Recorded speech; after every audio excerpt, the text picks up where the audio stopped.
everybody, welcome back to another Kyle Minger video, and today I'm feeling super excited. I'm going to be doing my first on review for Marvel Studios' What If. So the show just came out early at midnight today, and I've been wanting to do it since I got home from work, so I just got home like a few minutes ago. I'm doing a video for you guys. I'm super excited. So, see if you guys are new to the comic show. So basically, what I do, I normally just do like movie reviews and reviews for like shows on like for DisneyPlus and Netflix or whenever I gotta go see movies at the theater, which I'm gonna be doing some more soon. Because next month I'm planning to go see the new Venom movie and Shang-Chi: The Legend of the Ten Rings coming out in the beginning of September. So stay tuned for that movie review because I'm gonna go see it. But yeah, so today I'm going to do my first review for episode 1 of What If Captain Carter were the first Avenger. And it's 33 minutes, so you guys know the drill. I'm going to watch it, and then after, I'm going to share my honest opinions about the first episode. So, until then, I'll see you guys a little later. Hello everybody, welcome back to another part of the video. So, I have watched Marvel Studios' newest show, What If Episode 1, titled What If Peggy Carter Became Captain Carter? So, that's the first Avenger. So, yeah. But, yeah, so, I really enjoyed the episode. So, it was kind of cool how they spaced out the episode during the events. Kind of like in the first Captain America, the first Avenger movie. But in this version, it's more about Peggy Carter becoming Captain Carter.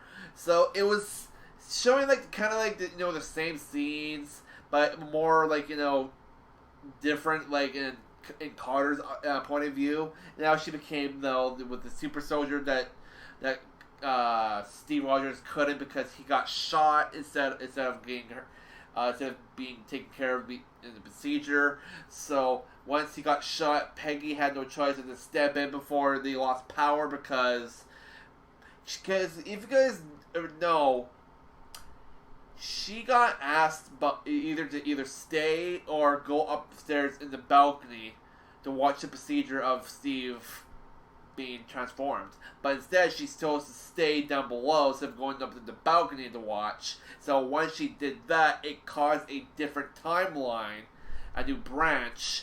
And when that happened, Steve got hurt in the process, and then she had no choice to tell Howard, I'm stepping in, I'm doing it. And the generals is like, yeah, I don't want you to go in now. You're a woman. So because he and the general thought women cannot fight. Well, Peggy Carter can freaking fight. So I thought it was kind of cool. And then she got transformed. And she became the super soldier. And then after that, it shows another scene where nurses were taking her blood so they can make more super soldiers. And then the episode proceeds on, and then we see her trying to tell the general where to attack Hydra next. There's different locations where they are. So piece by piece, by each location of the world, she's helping out, taking out Hydra escorts, defeating some of their bases across the country, across the planet. And she was able to steal the Tesseract away from that Dr. What was his name? Don't remember him by heart. The guy with the glasses in the first movie. I can't remember his name exactly by heart. But she steals it from him, and they capture him in confinement and in prison. And then she asks him later on in the episode about where Red Skull is. And where he's hiding, and he's basically hiding at this castle place where he technically is and he sold the Tesseract back because as part of the episode where they're going to that train part, or they're trying to find Red Skull, but it was different because when you're going on that train, Steve Rogers actually is in kind of like an Iron Man suit, but built by Howard Stark, powered by the Tesseract. But when Steve was going in front of this train, he ripped it open, a part of it went inside. There were some detonators, bombs. It exploded. So Peggy thought he died, but near close to the end of the episode, we see he actually survived. And Howard knew, is like, see, I told you it was indestructible, because Howard wanted to make the suit indestructible so it doesn't get destroyed. And fair enough, he didn't die. So I thought he was going to turn into like the Winter Soldier or something like that, but it was actually kind of interesting how they changed it up a lot for the episode. So now I want to say this other thing about the Watcher that is watching all these timelines and all these branches, making sure everything's going to according to plan. And the narrator, basically, like I said, it's Yatu, the Watcher. Yatu, basically, he says in the beginning he can't interfere, whatever the case it may be. But it's in the comics. I did hear from a lot of people over the internet now. He does interfere if it's only a giant biggest threat. And that giant biggest threat might be Galactus, because Galactus is the only one, might be the biggest threat. And the only time he does interfere, and I heard it in one of the comics, I heard it from some guy on TikTok saying that the only time he interferes in the timeline is by warning the Avengers about the biggest threat, what is coming towards them.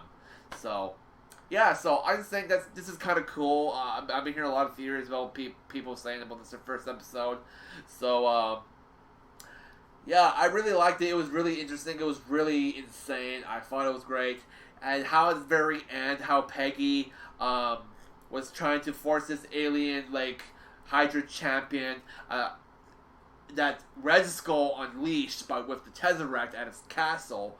And when Peggy was forced it back through the portal, Steve was in that little Iron Man suit. He was trying to help force it back in, but it ran out of power because it's not powered by the Tesseract, but because the Tesseract was keeping this portal open, and Howard was able to freaking close it down. But she forced herself, Captain Carter, into the portal, and she went in there with it. And then 70 years later, the Tesseract got activated by Nick Fury and Hawkeye, and she was able to escape. And basically, Nick Fury said, "You were lost for 70 years, and you came back." And she said, "Is the war over?" And Nick Fury said, "The war is over." So I don't know if there's going to be more episodes of Captain Carter in the future of What If. But if there is, that'd be kind of interesting to see, because it would make sense if they were to continue like on with these different branches and different timelines and see what happens. So I thought this was kind of cool. The episode was pretty great. So it was based on on Captain America, Captain America, the first Avenger movie, and they were focused on that kind of timeline, but they changed it a whole lot just for Captain Carter's feel, how she became the freaking super soldier. So I thought it was cool. I liked it.